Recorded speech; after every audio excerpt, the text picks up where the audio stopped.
Assalamualaikum warahmatullahi wabarakatuh. Salam seger waras dari Mas Tio. Alhamdulillah, video kali ini Mas Tio mau mengedukasi karena sesuatu hal. Ini ada kejadian nyata, yaitu terjadinya terbilit hutang, adanya penagihan setiap hari.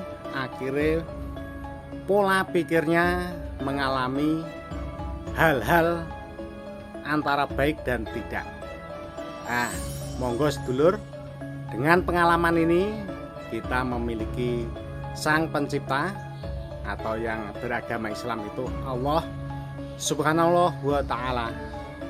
Kita harus lebih dekat, kita harus memahami, kita harus mengenal diri kita. Sesuatu hal terjadi itu karena keputusan kita yang menggunakan nafsu. Nah, untuk itu pengalaman dari saudara kita Mas Bayu sampai terbilit hutang itu, langsung saja persani lihat awal sampai akhir biar tidak gagal paham. Sebelum kita mendengarkan cerita yang nyata, kita mengenalkan Punden Boja yang terletak di Desa Sumberbening, Kecamatan Beringin, Kabupaten Ngawi, Jawa Timur. Hanya dengan tekad dan keyakinan, banyak para pelaku pesugihan datang ke tempat ini setiap harinya. Dan lokasi merupakan pekarangan milik warga setempat. Setelah saya cerita-cerita itu, terus teman saya itu mencari memberi solusi lagi, Kang. Memberi solusi lagi untuk ke daerah Ngawi. Daerah Ngawi itu ada namanya Pesugihan Banggai Punden Boja. Tidak banyak pikir saya, langsung saya berangkat lagi. Langsung saya cari kendaraan, berangkatlah ke sana. Singkat cerita, sampailah saya di daerah Ngawi itu, tapi belum sampai ke tempat yang dimaksud itu. Jadi saya sempat bertanya-tanya tentang alamat tersebut ke warga-warga sekitar. Saya tanya-tanyakan, ternyata tempat itu juga sudah sangat kondang di daerah situ. Sudah banyak sekali orang yang mengetahui itu, bahkan terkenal lah, tersohor. Langsung saya tancap gas untuk menuju daerah tersebut. Dan saya sampailah di tempat tersebut. Ternyata itu kampung yang benar-benar masih kampung sekali. Dan itu satu kampung itu diisi sama keluarga besar dari juru kunci itu. Semuanya jadi masih saudara anak cucunya semualah. Lalu saya kan langsung menuju ke dalam rumahnya itu. Di sana ya pada saat sampai itu tamunya sangat banyak, orang yang ritual itu. Sangat banyak orang dari mana-mana. Yang dari Sumatera, yang dari Pulau Jawa, Jawa Tengah. Orang-orang daerah situ juga kalau nggak salah itu juga ada, Kang. Dan itu juga di daerah itu juga rumahnya juga masih geribik-geribik itu yang dari bambu yang tipis-tipis masih dianyam itu semua rata-rata hampir tidak ada rumah permanen. Satu kampung itu dusun apa namanya itu, Sumberbening kalau nggak salah, dusun Sumberbening itu rumah-rumahnya masih ya aura-aura pedesaan sekali lah, masih sejuk, masih segar gitu. Rumah-rumahnya masih terbuat dari bambu yang ditipis di ayam-ayam itu, semuanya masih segar sejuk lah daerahnya. Terus karena di situ banyak tamu kan ngantri untuk ngobrol. Akhirnya alhamdulillah saya bisa ketemu dan mengobrol sama juru kuncinya. Juru kuncinya itu namanya Mbah Miran. Usianya itu pada saat itu dia 100 tahun kalau nggak salah ya, Kang. Memang sudah sepuh sekali, memang sudah sangat tua sekali. Tua banget itu orangnya. Hampir 100 tahun, ya kurang lebih 100 tahun lah gitu usia dia. Nah terus saya tanyakan, Mbah, saya datang dari Jambi, kata saya kayak gitu, ke tempat Mbah ini pengen meminta seperti untuk kekayaan lah kayak gitu, untuk kekayaan lah. untuk menyelesaikan masalah-masalah, kataku kayak gitu. Oh, terus mbahnya langsung bilang, oh iya, katanya, karena di sana itu bukan hal yang biasa lagi kan, ngomongin masalah seperti itu tuh sudah biasa saja. Orang-orang di situ rame yang duduk sampai di luar itu juga semuanya minta minjem uang gaib itu semua. Jadi sudah tidak ada malu-malu, buka-bukaan aja ngobrolnya. Jadi dijelaskan tata caranya. Di sini nanti kamu, kata dia, ritual, nanti biaya sesajinya segini, terus nanti kamu batas bayarnya itu, kata dia kayak gitu, apabila kamu dikasih pinjaman itu sampai usia kamu 99 tahun, kata dia. Baru kamu akan, apabila dalam usia 99 tahun itu kamu tidak bisa bayar, maka kamu akan ikut sini. Apabila kamu mampu membayar, maka kamu aman, kata Simbah Mirat itu tadi. Terus syarat-syaratnya apa, Mbah? Ya, syarat-syaratnya nanti saya yang menyiapkan, masalah baca-bacaan dan tata cara kamu di rumah itu nanti saya menyiapkan. Kamu cukup membayar, pada saat itu bayarnya itu cuma 800.000, Kang. Tahun berapa itu, Mas? Sekitar tahun 2017 itu, Kang, kejadian itu, sekitar 2017. Sekitar tahun 2017 itu. Terus oke lah kayak gitu ya kan, karena saya kan juga masih pegang dana kan, kayak gitu. Karena uang yang itu kan berhasil diambil lagi gitu, yang dari yang Wonosobo itu. Jadi saya masih pegang dana lah kayak gitu. Saya kasihlah uang 1 juta si Mbah Mirat itu, nih Mbah, untuk biaya sesaji saya terima beres saja gitu. Oh ya gitu. Terus nama kita dicatat,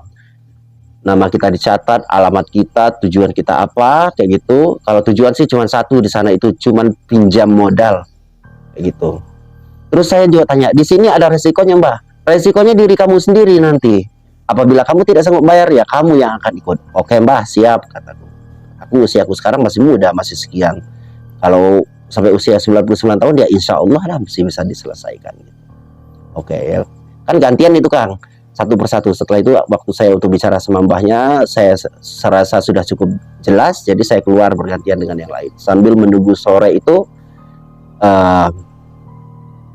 sambil menunggu sesajinya disiapkan, ya saya duduk-duduk sambil ngobrol-ngobrol di situ. Ternyata banyak, Kang, banyak yang sudah dapat. Tapi memang yang dapat itu rata-rata tidak lebih dari 3 miliar. Ada yang 1 miliar, ada yang 1,5 miliar, ada yang 2 miliar, ada yang ganjil-ganjil juga 2,8 miliar kayak gitu. Bermacam-macam lah di sana. Gitu. Saya yang ngobrol-ngobrol orang dari mana-mana kan. Terus ini saya dipanggil sama mbahnya lagi. Ini kata dia kayak gitu, untuk acara ritual ini kan kita harus motong ayam. Nah, ini ayam yang buat kamu.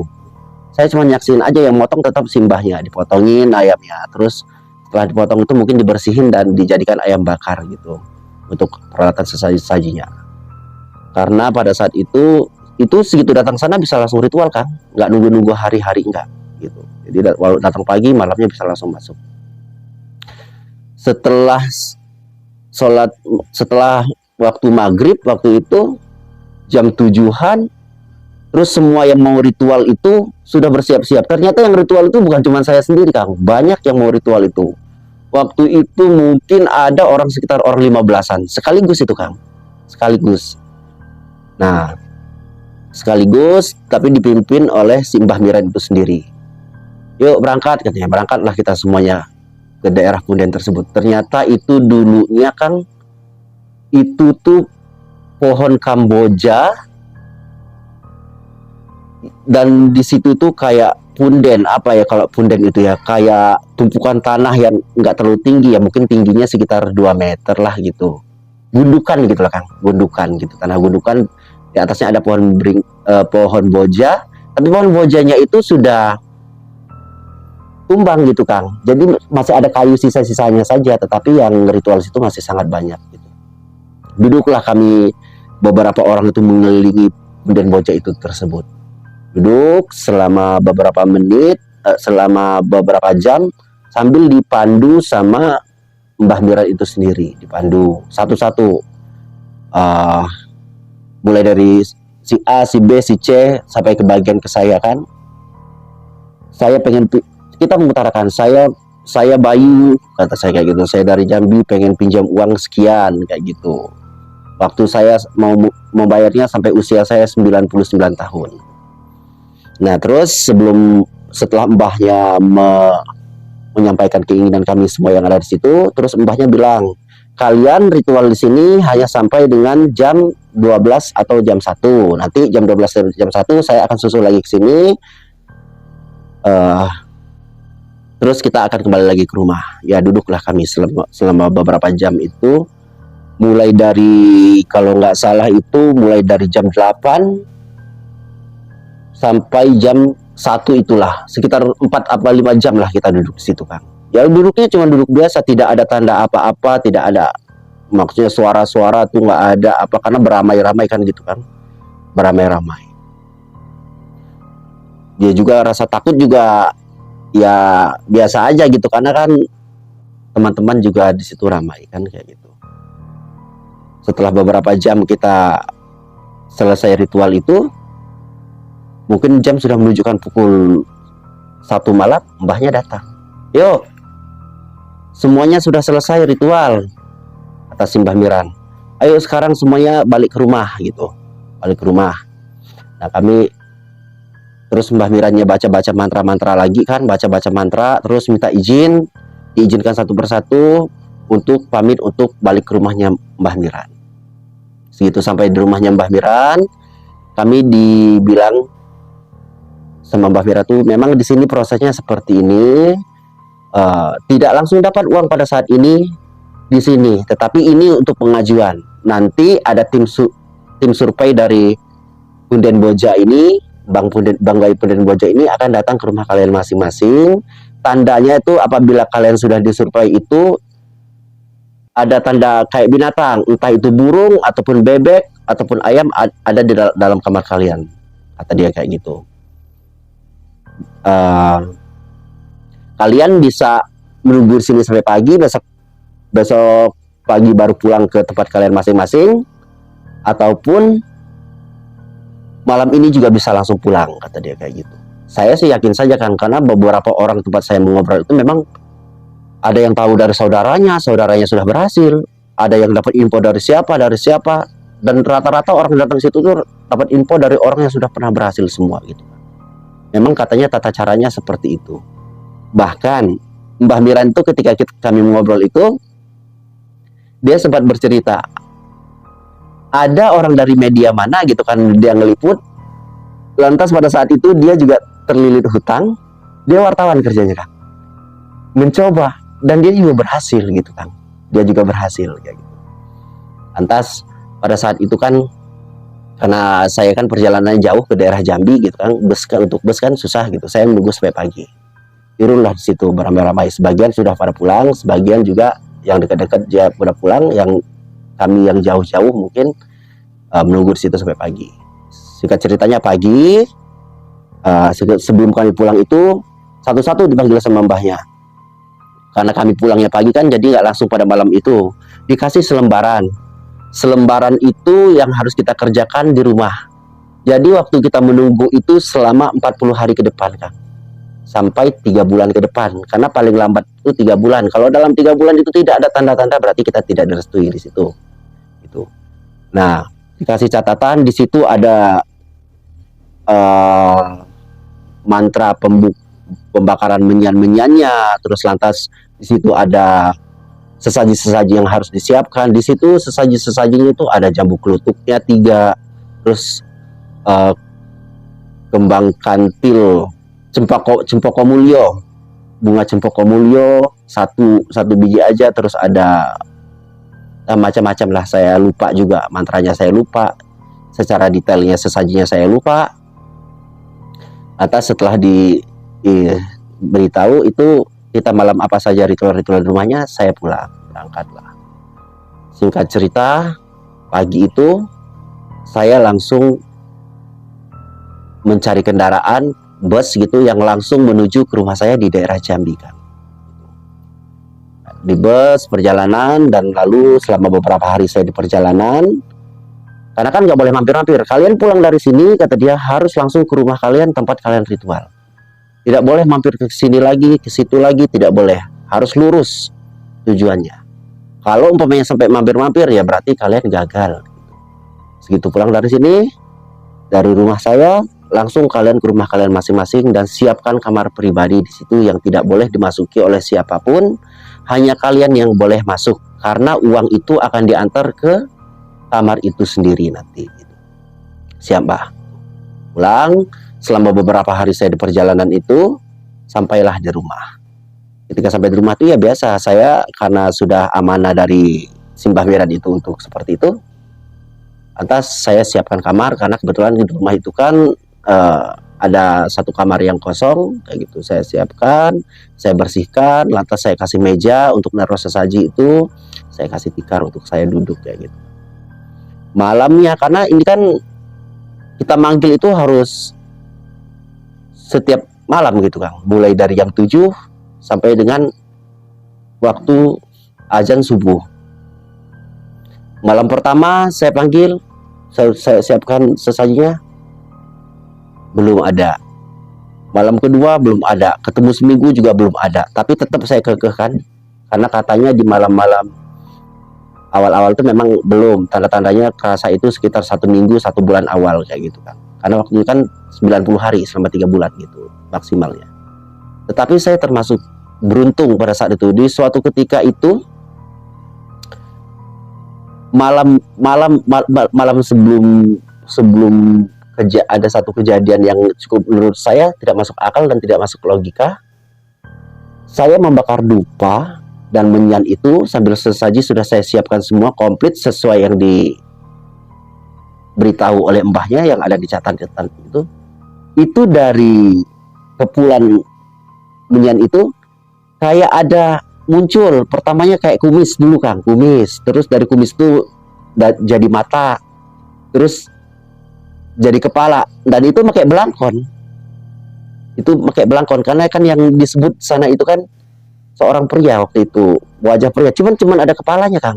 Dari atas itu cuman ada kepalanya aja tapi badannya tidak terlihat. Di sana itu kan penunggunya eyangnya itu, setelah saya baca-bacakan ternyata itu nama eyangnya Raden Subakir sama Dewi Amini.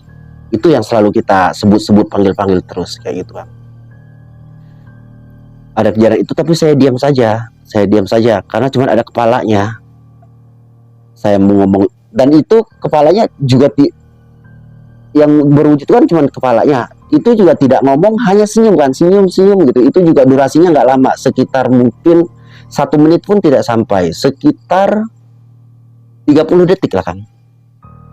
Tidak 30 detik itu, sekitar 30 detik senyum aja lalu hilang. Kalau siang kan kita bisa aktivitas seperti semula karena kita tidak dituntut untuk puasa, untuk ini enggak kayak gitu. Lantas ketika ketemu waktu subuh saya keluar lagi. Terus saya masih di dalam rumah itu kan, karena itu kan rumah itu tidak menyatu dengan rumah keluarga gitu kan. Rumah keluarga ada lagi sebelahnya, di sampingnya ada rumah kami juga, tapi itu rumah kosong kayak gitu. Rumah kosong, satu kamar saya pakaikan. Saya sering menyendiri di situ. Ya, kalau mau makan aja ke rumah kayak gitu, terus balik lagi ke situ. Kalau enggak saya keluar terus pulang lagi ke situ. Kalau enggak penting-penting sekali saya enggak keluar kayak gitu. Sekitar jam 9 pagi itu tiba-tiba Kang ada suara kayak terbang gitu Kang, kayak terbang, kayak binatang terbang, dan itu menyundul-nyundul pelapon rumah gitu, tung gitu Kang, kayak terbang, dan itu suara sayapnya kedengaran. Saya langsung kaget. Nah, ini petunjuk dari mbahnya kan sudah pernah bilang tanda-tandanya kalau sudah muda ACC ada binatang yang datang ke rumah kita tiba-tiba dan kita harus langsung ke sana gitu. Terus saya buka itu Kang pintunya, ternyata benar Kang, di dalam itu ada bebek Kang, ada bebek di dalam itu, ada bebek lagi terbang. Tapi setelah saya buka pintu itu dia lagi nggak terbang, tapi dia lagi jalan-jalan gitu Kang, lagi jalan-jalan, lagi muter-muterin itu kayak, tapi itu bentuknya sih seperti bebek biasa. Nggak mungkin ada orang lain yang memasukkan karena itu pintunya saya kunci, jendelanya saya kunci, dan tidak ada akses lain untuk masuk ke situ. Hanya saya yang megang aksesnya karena kuncinya hanya saya yang megangkannya kan kayak gitu. Tetapi saya bercampur bahagia. Waduh, ini berhasil saya, kata saya. Udah berhasil ini, kata saya kayak gitu. Tanda-tanda dari mbahnya itu hal nggak mungkin. Kalau orang lain yang memasukkan lewat jendela atau lubang angin juga dia tidak mungkin. Jendela dikunci, ada teralisnya. Itu bebek putih itu, Kang. Bebek putih. Tidak ada warna lain, bebek putih.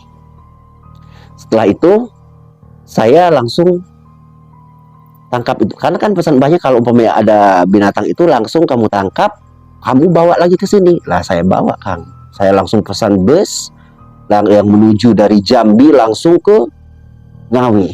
Saya langsung pesan bus. Langsung pada saat itu kan namanya bus langsung ya, Kang ya, kayak gitu. Jam segitu bus sudah berangkat gitu. Saya harus tunggu malam. Malamnya berangkat waktu itu sekitar jam 9-an apa ya. Saya tuh harus malam, saya persiapkan semuanya, saya langsung berangkat lagi. Selama beberapa hari di perjalanan, tibalah lagi saya ke tempatnya Mbah Miran itu. Itu 2 minggu setelah kejadian ya, Kang, kayak gitu. Sampai di tempatnya Mbah Miran itu saya tunjukin, Mbah, ini saya di kamar saya tiba-tiba ada bebek, kata saya kayak gitu. Terus ini gimana? Pesan dari mbahnya kan nggak tahu ada bebek atau ada ayam atau ada burung kayak gitu. Harus buru-buru ke sini. Karena kan mbahnya tidak pegang telepon, sudah tua, Kang, tidak mengerti teknologi kayaknya di sana itu. Karena memang sudah tua. Kayak gitu. Ya 100 tahun lah umurnya Mbah Miran. Saya balik lagi ke sana. Oh iya, bagus kata mbahnya. Berarti nanti malam kamu harus ritual lagi semalam, kata dia kayak gitu. Ini ritual khusus untuk pencairan dana kamu. Nanti kamu setelah ritual ini, kamu harus langsung pulang. Dan kamu tidak lama, 3 hari paling uang kamu sudah ada di kamar itu. Tidak ada yang boleh masuk ke kamar itu kecuali kamu, kata dia. Oh siap, Mbah, siap. Oh, luar biasa senangnya saya, Kang, karena sudah dapat dukungan secara langsung dari Mbah Miran. Sudah dapat dukungan langsung, maksudnya dari gaibnya. Berarti tidak semua orang kan, Kang. Ada yang gagal juga di sana, ada yang berhasil juga. Dan saya termasuk salah satu orang yang dipilih untuk menuju keberhasilan gitu, kan. Nah, setelah itu bebek itu nggak tahu diapakan, nggak tahu disembelih, nggak tahu, karena itu diambil sama si mbahnya. Tapi saya pada saat ritual kedua itu kan sudah tidak ada sesaji-sesaji lagi, Kang. Sudah tidak mau kayak sesaji-sesaji lagi. Yang saya lihat hanya bunga dan menyan gitu loh, Kang. Dan juga ada kopi-kopi. Tapi kalau masalah ayam-ayam bakar tuh sudah tidak ada. Tapi kalau yang pertama itu memang ada kayak gitu. Nggak tahu dilepaskan lagi, nggak tahu itu bebek asli apa bebek siluman, nggak tahu ya, Kang, gitu. Nggak tahu lah, saya pasrahkan. Saya juga tidak mengerti itu dan tidak tahu itu biar menjadi urusannya Mbah. Lantas pada saat itu kan saya sampai ke sana kan siang, harus nunggu dulu sampai sore. Nunggu sampai sore itu karena malam kan masuknya, kata mbahnya kamu masuknya nanti sekitar jam 11-an, kata dia. Karena kan mbahnya mungkin sudah berkomunikasi sama Raden Subakir sama Dewi Amini itu. Nanti jam 11 kamu bukan masuk jam 7, bukan masuk jam 9, tapi kamu jam 11 gitu. Oh iya, Mbah, gitu. Masuklah jam 11 malam itu. Ketika malam, sudah malam kan, maghrib, menunggu sampai jam 11, kita sambil ngopi-ngopi di situ, sambil ngobrol. Dalam hati saya udah senang, Kang, dalam hati saya. Karena saya sudah sangat yakin sekali. Karena bukti orang yang berhasil bukan cuma 1 ataupun 2, banyak sekali di situ, Kang. Tetapi kebanyakan orang di situ mengantri yang akan melakukan proses utama gitu, kan. Tapi mereka juga tahu-tahu dari keluarganya yang sudah berhasil, abangnya, yang siapanya, yang temannya sudah berhasil. Mereka mengikuti jejak-jejak orang yang sudah berhasil itu. Lantas jam 11 itu, Kang, berangkatlah. Itu berangkatnya nggak ramai seperti semula, Kang. Yang berangkat itu hanya saya sama Mbah Miran itu. Cuman berdua. Karena bahkan pada saat itu juga kan ada orang yang sedang ritual, Kang. Ada mungkin beberapa orang, mungkin ada 5 apa 10 orang kayak gitu. Dan itu pun jam 11 mereka harus pulang. Karena saya jam 11 itu akan masuk kayak gitu, kan. Kayak gitu. Untuk ibaratnya tanda tangan kontrak gitulah, Kang, namanya kita mengajukan pinjaman gitu kan, akan pencairan lah gitu. Saya jalan ke punden tersebut, terus duduk seperti biasa. Mbahnya boleh baca mantra sambil bakar-bakar menyan itu. Ya saya diam aja kan gitu. Tapi nama-namanya itu kan sama mantra-mantranya saya karena sudah 2 minggu saya baca kan, jadi saya sudah waktu itu sudah hafal di luar kepala gitu, pakai bahasa Jawa gitu. Dan nama-nama yang dipanggil kan saya juga sudah tahu, yaitu Raden Subakir dan diamini kayak gitu. Ya dalam hati aja saya berdoa menurut kepercayaan saya dan sebisa-bisanya saya lah Kang kayak gitu. Lantas mbahnya berdoa, katanya bagus kata mbahnya. Ini kamu nggak lama lagi. Saya yakin 3 hari lagi uang kamu bakalan dikirim setelah kamu sampai rumah lo ya kayak itu. 3 hari setelah kita sampai rumah uang akan dikirim kayak gitu. Nah terus saya baik kata Mbah Miran, saya pulang kata dia kayak gitu ke rumah karena jarak antara rumahnya itu kan nggak jauh Kang, sekitar 500 meter kayak gitu. Karena itu dulu memang kebun, hutan kayak gitu. Dan babat alas pertama kalinya mungkin keluarga besar dari Mbah Miran itu nggak tahu bapaknya, nggak tahu Mbah Miran itu sendiri, saya juga nggak tahu. Gitu. Karena di situ juga memang satu keluarga itu kan satu kampung itu dipenuhi sama keluarganya. Lanjut Mbah Miran itu pulang ke rumahnya, saya menetaplah sendiri di situ. Tidak lama Kang, setengah jam saya duduk itu, karena saya sadar sendiri pada saat itu saya tidak mengantuk. Sangat segar sekali badan saya, apalagi kalau kita dengar ya kan, kita bakalan cair walaupun nominalnya kita belum tahu berapa ya kan. Semangatlah saya. Tiba-tiba saya itu kayak berada di suatu hutan gitu kan, diapit sama 2 orang Kang. Kanan saya ada yang apit, kiri saya ada diapit.